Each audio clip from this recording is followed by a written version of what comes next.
Hello and welcome back to the program. I am once again your host Joe, and today we're going to talk about The Matrix Resurrections on the January installment of the Let's Review series. Thomas? You seem particularly triggered right now. Can you tell me what happened? I've had dreams that weren't just dreams.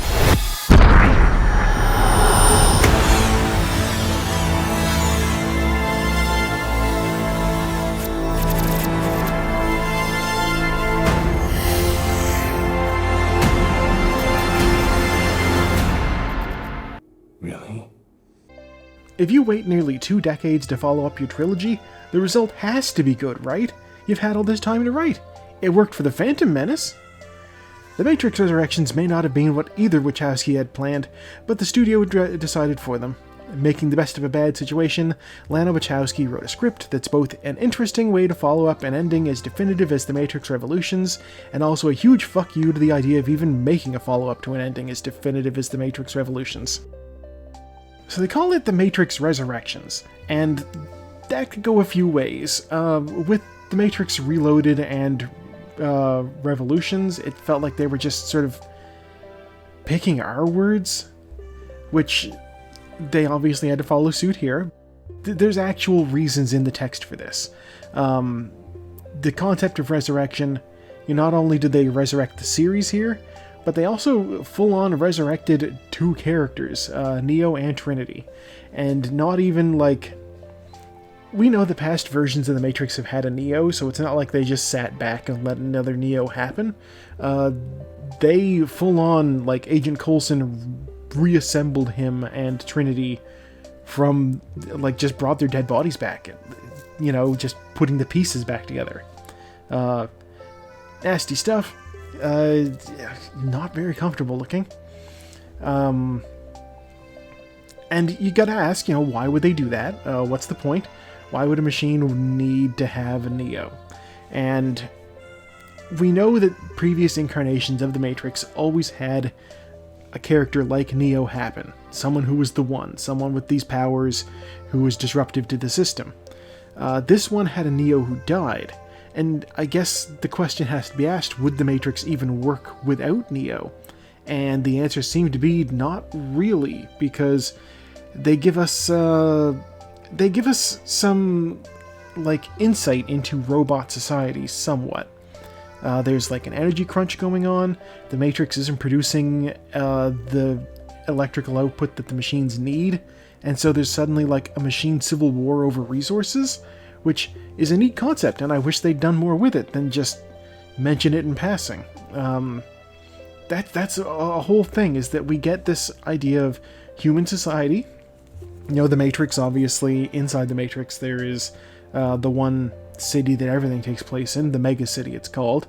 They never say that in the movie, but that is literally what it's called, Mega City. And we see the settlements outside. We see Zion. We see, what was the new one called? Io, I think? Was the new one called Io? I think the new one was called Io. We saw that.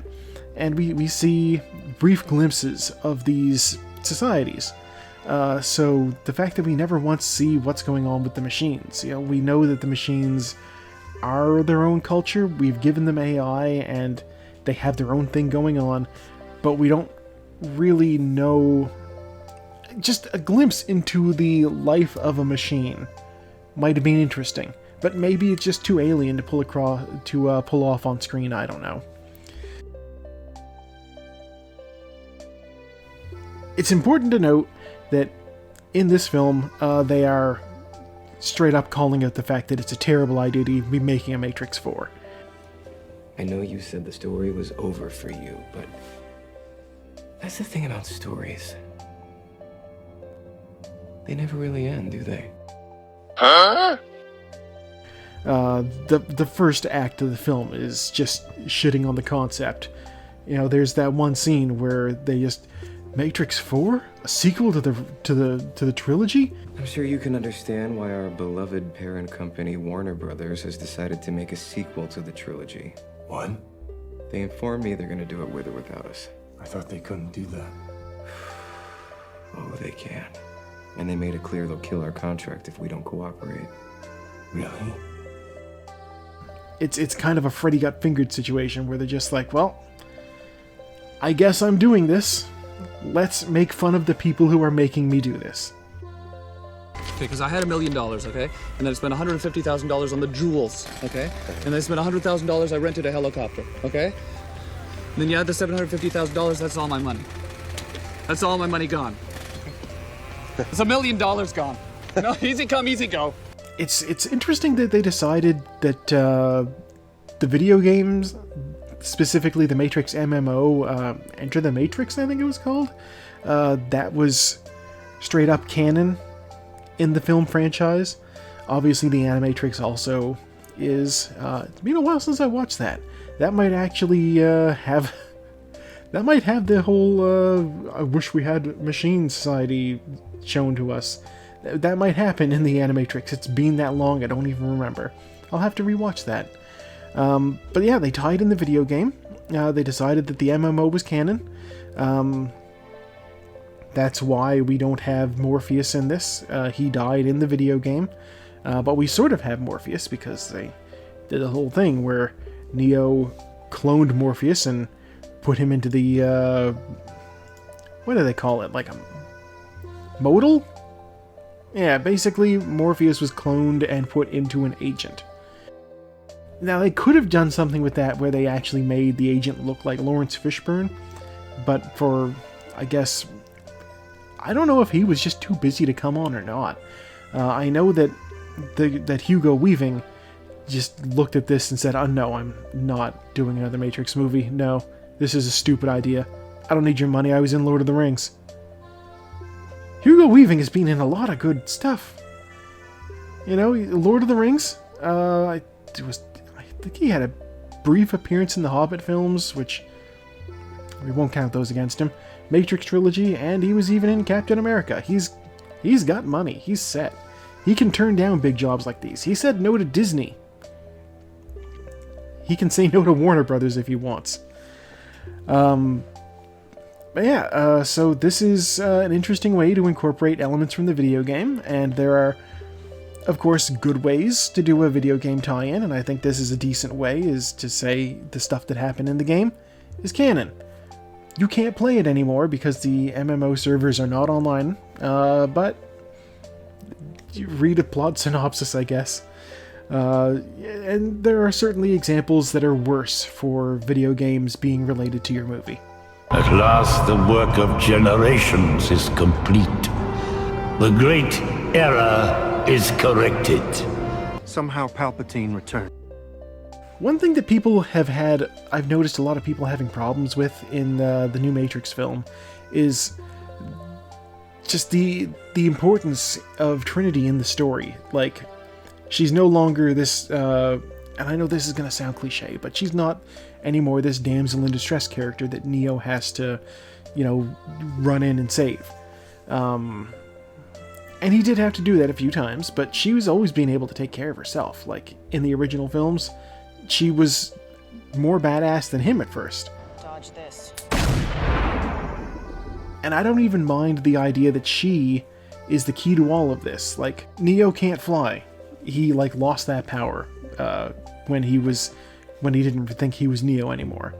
But then Trinity ends up waking up with that power. And I definitely appreciate that they have this sort of connection. And that's the thing, is that Neo's connection to Trinity is what gave him his powers in the first place.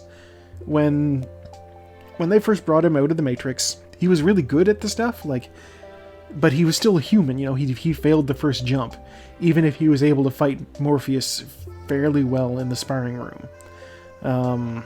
You know, he's a quick learner, but that's to be expected from somebody who has potential to be the one, right? But the big thing is that the way we find out for sure that he is the one is Trinity tells him, you can't be dead because you are the one. And I know this because the Oracle told me I would fall in love with the one, and that's you.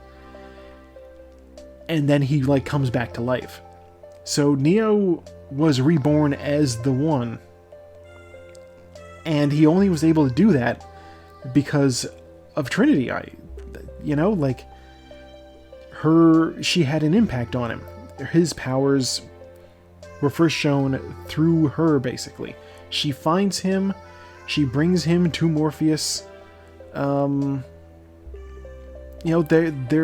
fact that their fates are entwined means that she is just as integral to his story as anything else.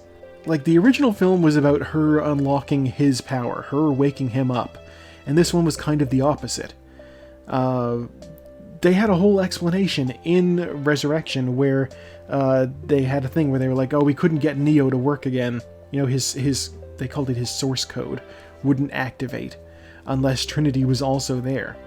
That pretty much makes this explicit, that they are a package deal, that you need her to make him function.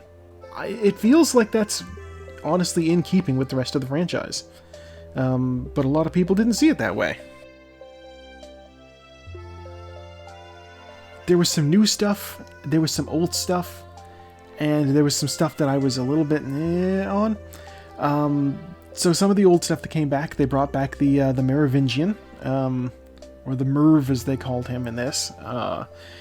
It was a very interesting concept. I liked him and his whole shtick back in the day. The idea that from previous versions of the Matrix, there were programs that didn't get deleted, and that they just don't fit in the modern Matrix setting. He's one of them. The Merovingians were a French dynasty that claimed like descent from Jesus or something like that. And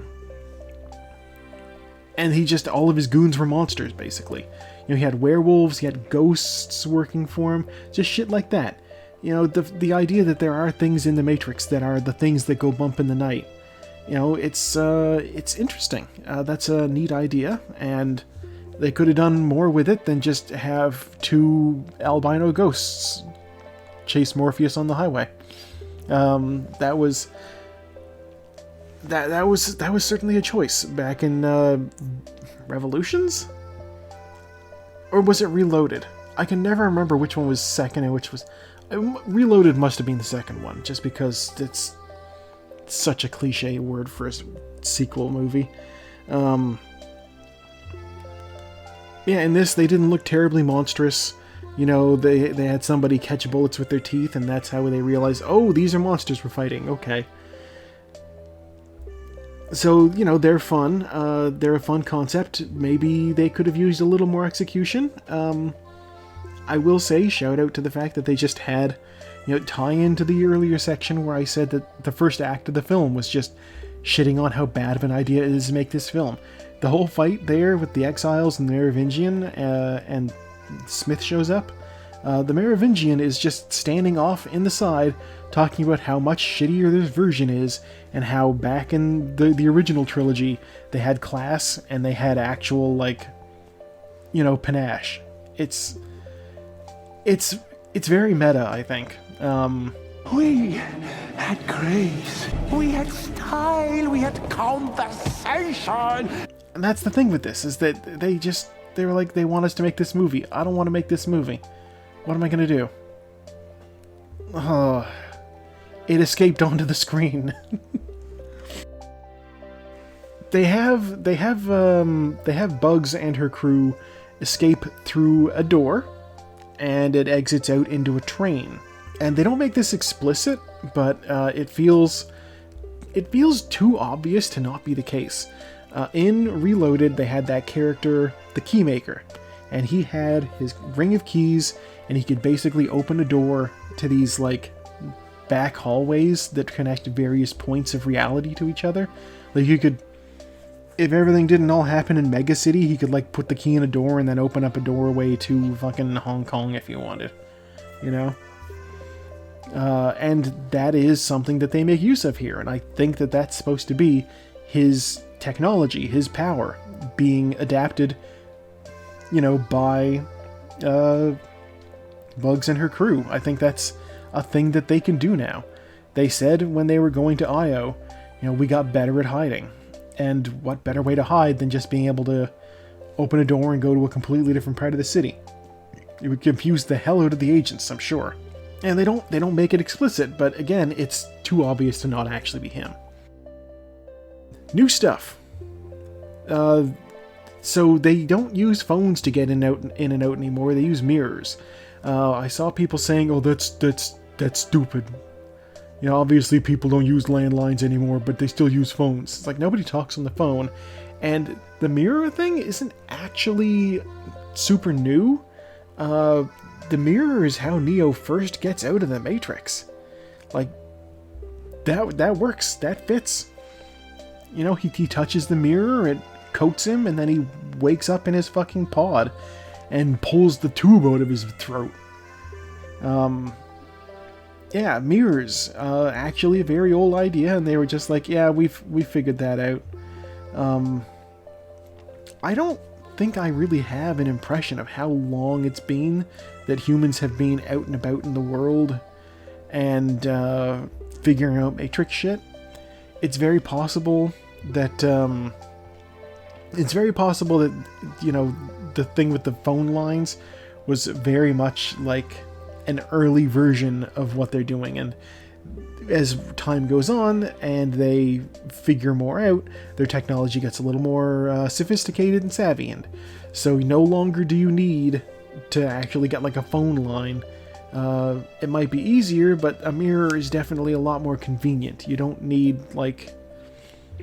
necessarily need to get, you know, a phone in somebody's apartment now. You just say like, hey, go to the bathroom over there, there's a giant mirror in it, jump on through. Robot friends. I like the idea that there's like there's precedent for this as well. There's programs and AIs in the Matrix that are very obviously friendly. You know, you've got the Oracle, you've got the Keymaker, you got Seraph. The Merovingian even would have been a buddy if he hadn't also been kind of a dick. Not everything in the Matrix is working for the robots, and so it makes sense that since each of the machines is its own thing, that some of them might think, you know, maybe we're being kind of dicks to these humans. Maybe I can make friends with them. You know, they do have AIs and machines working in Io now, and Neo is like, okay, that's weird, that's odd, alright. And then he gets used to it right away, which I guess makes sense, because he's the only one who was actually like having a straight-on head-to-head conversation with these machines. You know, he knows how it works. I enjoyed the operator integration.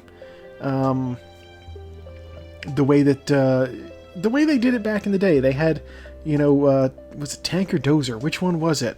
One of them would be sitting at the computer, looking at source code scrolling down the screen, and you're just like, yeah, eventually you get used to it, you start seeing things in it, you know. Cypher was like, oh yeah, all I see these days is blonde, brunette, redhead. Like, that's one track mind, way to go, buddy. The fact now that they just have the ability to sort of project into the Matrix, and they have like the little, you know, scouter, basically, Dragon Ball Z scouter, that I assume is like the data display that shows them what's going on. Oh, you know what it looks like? It looks like the piloting controls in a fucking Jem'Hadar ship. That's what it looks like. But yeah, I enjoy that too. You know, no longer are they using these CRT monitors, and where they even got CRT monitors, I don't know. Because obviously the machines don't need those.